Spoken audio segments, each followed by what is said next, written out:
Welcome back to স্বর্ণালীর recipe. আশা করি সবাই খুব ভালো আছো, আমিও খুব ভালো আছি। চলো আজকে তোমাদের সাথে বাচ্চা থেকে বড় সবার জন্যে প্রেফার করে এমন একটা টিফিনের রেসিপি শেয়ার করি।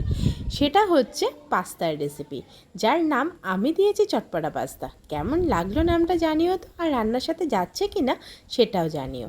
প্রথমে পাস্তাটাকে ভালো করে সেদ্ধ করে নিয়েছি সামান্য নুন, তেল আর জল দিয়ে। তারপর জল ঝরিয়ে রেখে দিয়েছি। কড়াইয়ের মধ্যে অল্প তেল দিয়ে পেঁয়াজ কুচি দিয়েছি, দুটো ডিম ভুজি করে নিচ্ছি, ওপর থেকে গোলমরিচ গুঁড়ো ফেলেছি। তারপরে ভালো করে নাড়িয়ে চাড়িয়ে ওপর থেকে কিছু সস অ্যাড করব, যেরকম soya sauce, red chilli sauce, green chilli sauce. আর তোমরা যদি টমেটো কেচাপটা খাও তাহলে কিন্তু হট অ্যান্ড সুইটটা ইউজ করো, তাহলে আরও বেশি টেস্ট হবে। দিয়ে ভালো করে সসগুলো দিয়ে ডিমের ভুজিয়াটাকে ভালো করে মিশিয়ে নিলাম।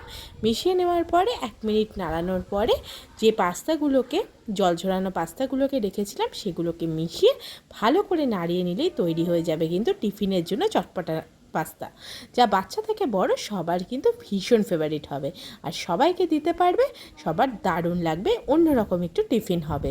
তো কেমন লাগলে অবশ্যই জানিও, ভালো লাগলে লাইক কমেন্ট শেয়ার করো, আর প্লিজ আমার ইউটিউব চ্যানেলটাকে সাবস্ক্রাইব করে দিও।